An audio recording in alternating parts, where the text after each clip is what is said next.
Culturales para el Chile de hoy. Javiera, ¿cómo estás? Hola, estoy un poco afónica, pero estoy muy bien, ¿ah? Para que los radioescuchas sepan que no tengo esta voz normal. Esta voz de fumadora, sí, de mujer, empeña, sí, no. vida. Creo que son los cambios de temperatura. Sí, no, de hecho Antonella Cigala, nuestra entrevistada anterior, venía igual y yo estoy aquí resistiendo con mi tecito de jengibre miel de hablar, ¿cierto? Y los cambios de temperatura. Ahora, Javiera, contémosle a nuestros auditores y auditoras, antes de llegar al estudio, ¿no?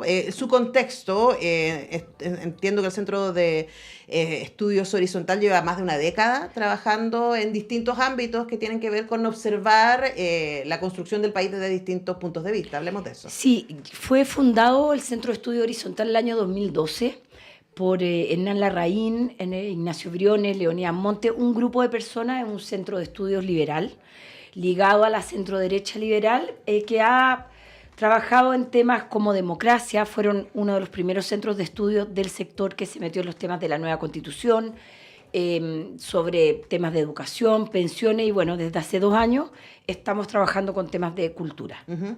Ahora, en este contexto, ¿no? Uno podría pensar en quienes colaboraron con este documento, que son toda gente que a mí me llamó la atención que de una u otra manera se han movido entre, igual que tú, entre lo privado y lo público. Ajá. O sea, tú fuiste agregada cultural en Estados Unidos, ¿cierto? Trabajaste largo tiempo también en Cancillería, en Cancillería y también en Santiago Amil. En Santiago Amil. La entrevista que te hice probablemente fue como en ese tiempo. Puede ser, yo trabajé en Santiago Amil. Yo volví a Chile el 2005 de Barcelona, donde ahí comencé a hacer gestión cultural, y muy temprano empecé a trabajar en el verano en Santiago Amil. Me pedía, mis vacaciones en Cancillería y las dedicaba a trabajar en Santiago Amil como productora. Luego fui jefa de producción, luego trabajé en programación y de ahí me fui de agregada cultural. Claro, y estoy pensando en eso porque uno puede pensar nombres como Cristóbal Bellolio o como Luciano Cruzcoque, que es actor, que fue gestor además de las Tareas 90, que no se nos olvide. Así es.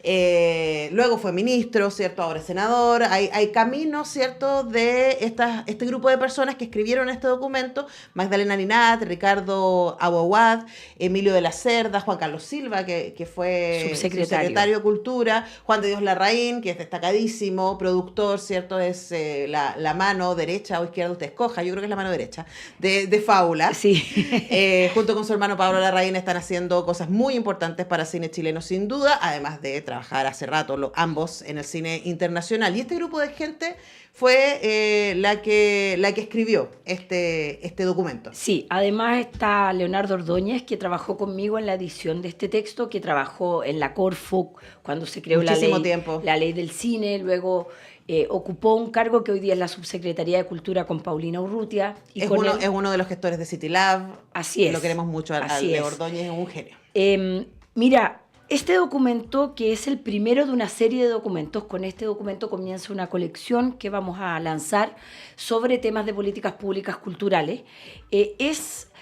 Tiene sus raíces en la campaña de Ignacio Briones. Ahí yo fui invitada a trabajar en esa campaña, como fui invitada a trabajar en otras campañas, a desarrollar el programa de cultura.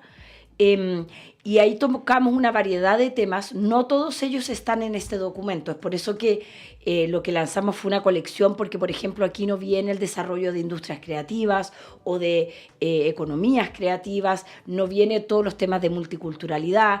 Son temas gigantes que los vamos a abordar cada uno con un documento propio, ¿no? Y lo que hicimos fue seleccionar algunos de los temas que habíamos trabajado en esa campaña e invitar a algunos autores a desarrollar. Yo me imagino que tú también te ha tocado trabajar en campañas presidenciales. Los programas no tienen mucho espacio para desarrollar largamente los temas en profundidad. Entonces aquí están desarrollados los temas. Por ejemplo, lo que hizo Luciano Cruzcoque fue proponer un sistema de organizaciones culturales donde las organizaciones estatales, públicas, se integran con las organizaciones regionales. Hoy día tenemos teatros regionales, con las organizaciones municipales y privadas, para generar un sistema de organizaciones culturales, y se estandariza un poco las condiciones que deberían cumplir para recibir financiamiento público. Se hace una propuesta sobre los fondos de cultura que, más que terminar con ellos, le saca la anualidad, porque hay una comprensión de esta mezcla de quienes escribimos desde el mundo privado y el público, que uno de los problemas de los fondos de cultura es que las instituciones, las organizaciones, les cuesta mucho poder desarrollar proyectos si cada año tienen que estar dependiendo de presentarse a concurso. Entonces viene una propuesta de plurianualidad para los fondos y, como te digo, estándares para otro tipo de financiamiento para fundaciones culturales. Ok, antes de ir atrás, dos cosas, ¿no? Uno es, como tú dices, cuando uno analiza las propuestas de cultura de los candidatos distintos, y me ha tocado estudiarlas, nunca he sido parte de armar uno, porque además como periodista uno está alejada de las militancias políticas. Sí me parece interesante, me tocó, porque a mí me tocó cultura en el debate que organizó la Universidad de Chile con Cooperativa, así que me tocó analizar a cada uno ahí de los candidatos de la propuesta anterior. Y efectivamente es muy preciso. Claro. Hay poco tiempo para el desarrollo y uno dice, ya, pero ¿esto cómo se va a sostener? Exactamente. Y para hablar de eso antes quiero ir atrás, ¿no? Porque Horizontal como centro de estudio, tú lo dijiste antes, ¿no? Se plantea como desde una mirada liberal de lo político. Expliquemos, Javiera, qué es lo que ustedes entienden por una mirada liberal de la cultura. Bueno, aquí viene un texto que yo lo recomiendo mucho porque es entretenido, que se lo encargamos a Cristóbal Belolio, cientista político y que también se ha dedicado a la filosofía política, porque efectivamente desde una mirada clásica liberal, la cultura no debiera ser financiada por el Estado, por lo tanto no debería ser afecta a políticas públicas. Y él lo que hace es revisar las distintas miradas del liberalismo y dice, bueno, pero también hay miradas y hay literatura sobre eso, que dicen que la cultura es parte integral del sistema democrático, ¿no? Que no son simplemente las instituciones, los contrapesos, sino que también es una práctica cultural, es una cultura democrática que se basa en la pluralidad, en la diversidad, en el pensamiento crítico, y el arte y la cultura, como el patrimonio, nos ayudan a desarrollar un tipo de pensamiento crítico, de análisis, de valoración de la pluralidad, de tolerancia a las distintas miradas, y es por eso entonces que la cultura sí debiera ser afecta a políticas públicas y financiadas por el Estado. Y es interesante el texto de Cristóbal porque hace los contrapesos que han habido en esta discusión histórica desde el liberalismo y concluye que pensando en que el liberalismo es una doctrina, una filosofía que valora al individuo, ¿no? Y que tiene que generar condiciones para que los individuos seamos libres. Parte de esas condiciones habilitantes para ejercer la libertad es el pleno acceso y participación de la vida cultural de nuestro país, que además nos conforma como ciudadanos, nos ayuda a ser mejores ciudadanos para participar en la vida democrática de nuestro país. Claro, porque ahí hay tensiones que no están resueltas todavía. Uno puede pensar, por ejemplo, en una propuesta que histórica a estas alturas en nuestro país como la Ley de Donaciones Culturales. Ajá. Que fue una herramienta, ¿cierto?, que se instaló en su momento para decir, bueno, el Estado no puede financiar todas las propuestas culturales que existen, aunque a la larga sí lo hace, vía Ley de Donaciones Culturales. Así es. Entonces, invita a los privados a que sean los privados quienes escojan un proyecto que está previamente analizado y sancionado, uno diría, ¿cierto?, por una comisión de Ley de Donaciones Culturales que dice este proyecto es afecto, ¿cierto? Así es. A que un privado venga, ponga la plata y que después el Estado le devuelva a ese privado la plata vía impuestos. Ese es el camino de Ley de Donaciones. El 50%. Claro, el 50% de la donación. De hecho, grandes proyectos como Santiago a 1000, por ejemplo, como Santiago en 100 palabras, por ejemplo, están afectos a Ley de Donaciones Culturales. Uno de los desafíos que hay ahí, y por eso lo traigo en la lógica liberal, ¿no?, es que hay un montón de proyectos que no van a ser financiados por privados, porque en el mundo de la cultura también hay mucha vanguardia, también es rol de la cultura desafiar el poder, también es rol de la cultura incomodar, y ahí aparece, por ejemplo, un montón de proyectos que, aunque puedan ser afectos, a nosotros nos pasó con el Festival de Cine de Mujeres, era como ya, pero una empresa, estoy empezando 10 años atrás, no iba a instalarse, ¿cierto?, apoyando un proyecto feminista. Entonces, ¿cómo hacemos para que esa idea, que puede ser una buena idea de cohabitación, ¿cierto?, coapoyo entre privados y públicos, que está en el corazón de lo liberal, uno podría decir, funcione de manera más accesible, no solamente dándole acceso a la gente a estos bienes culturales, sino también a los creadores y creadoras, ¿no?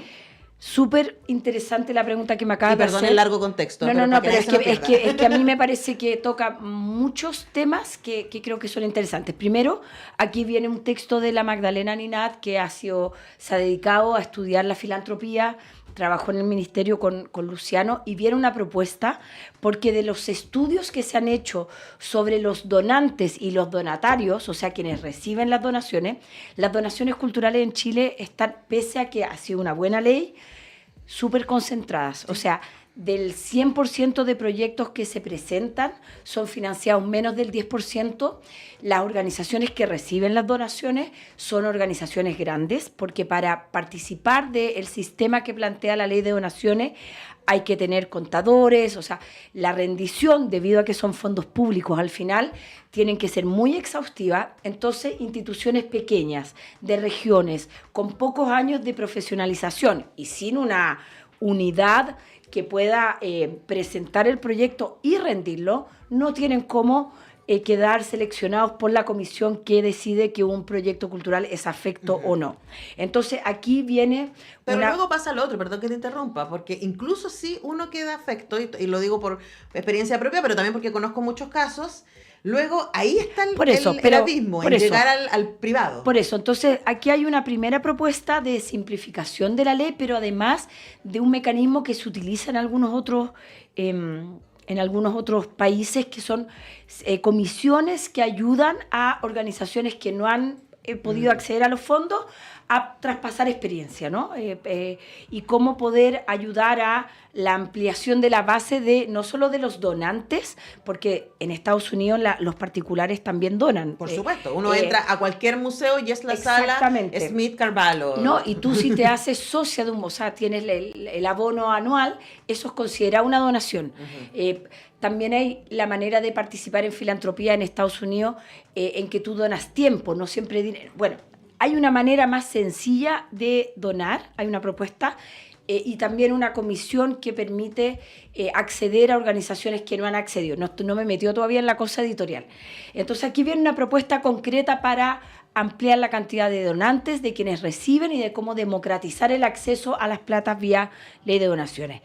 Pero yo quería como retomar el punto que tú dices, que claro, aquí en Chile además pareciera que hay una selección, cuando digo editoriales, de los temas, política, de a qué cosas se subvenciona. Aquí podemos usar esa palabra. Y yo vengo llegando de un viaje que hice ahora a Grecia, donde fui a ver un espectáculo que espero poder traer a Chile, y me impresionó, con un poco de frustración, ver cómo en Grecia, que es un país no de los más ricos de la Unión Europea, hay tremendas fundaciones financiadas por millonarios griegos, que no creo que sean personas de izquierda precisamente, ni que tengan un gusto muy desarrollado por el arte contemporáneo, la creación contemporánea, como es la Fundación Onassis, no puedo decir los otros nombres porque son griegos y son muy raros, pero que son grandes fortunas que financian centros culturales que fomentan la creación contemporánea y donde ellos no se meten en la programación.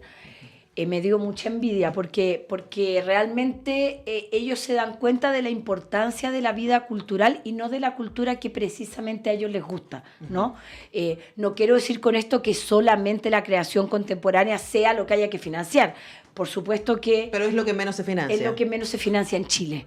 Y eso es muy frustrante porque creo que ahí falta comprensión de la importancia de la diversidad de tipos de creación y de cómo esos distintos tipos de creación hacen que las personas, cuando nos enfrentamos a eso, aparte de emocionarnos, reírnos, conmovernos, también podamos desarrollar el análisis de ciertos temas que a veces leyendo el diario o escuchando discusiones políticas nos es más difícil acercarnos. Por supuesto, y además que desde acá, desde Radio Universidad de Chile, desde este programa, siempre celebramos las posibilidades que tiene el arte y la cultura de acercarnos, ¿no? Especialmente en distancias ideológicas, en distancias experienciales. Bueno, es el arte y la cultura lo que nos permite decir, mira, no lo había visto desde ese punto de vista. Absolutamente. Y por eso es tan necesario. Conversamos con Javiera Parada, coordinadora de Cultura del Centro de Estudios Horizontal, quienes acaban de presentar este documento, Cultura Democrática, Propuestas Culturales para el Chile de hoy. Para cerrar, Javiera, ¿para quién? ¿quiénes serían los lectores, lectoras ideales de este documento? Bueno, nosotros lo hemos estado distribuyendo entre autoridades, personas que se dedican al mundo de la cultura, medios de comunicación. Quienes están escuchando el programa pueden ir a la página horizontalchile.cl y en publicaciones está. La idea es que a todos quienes nos interesa la cultura y las políticas públicas culturales puedan tener acceso, porque aquí hay propuestas, como decía Luciano en el lanzamiento en el GAM, algunas provocativas para abrir una discusión. Uh-huh. Bueno, entonces ya lo saben, poner horizontalchile.cl, también pueden seguir en sus redes sociales, en Instagram, Horizontal Chile, y también en X pueden encontrarse con eso. Hemos conversado con Javiera Parada, coordinadora de cultura del Centro de Estudios Horizontal. Muchas gracias, Javiera, por venir. Muchas gracias, Antonella. Chao. Nosotros vamos despidiendo el programa de hoy día, pero yo vuelvo a las 5 de la tarde a hacer Radiópolis. Vamos a estar conversando de Wolverine, Deadpool y de los X-Men en general con Alejandra Pinto. Vamos a hacer ese recorrido. También vamos a hablar de Raúl Ruiz a propósito de su aniversario y de que tanto Cineteca Nacional como el Centro de Arte Alameda están, y también la Cineteca de la Universidad de Chile están realizando homenajes al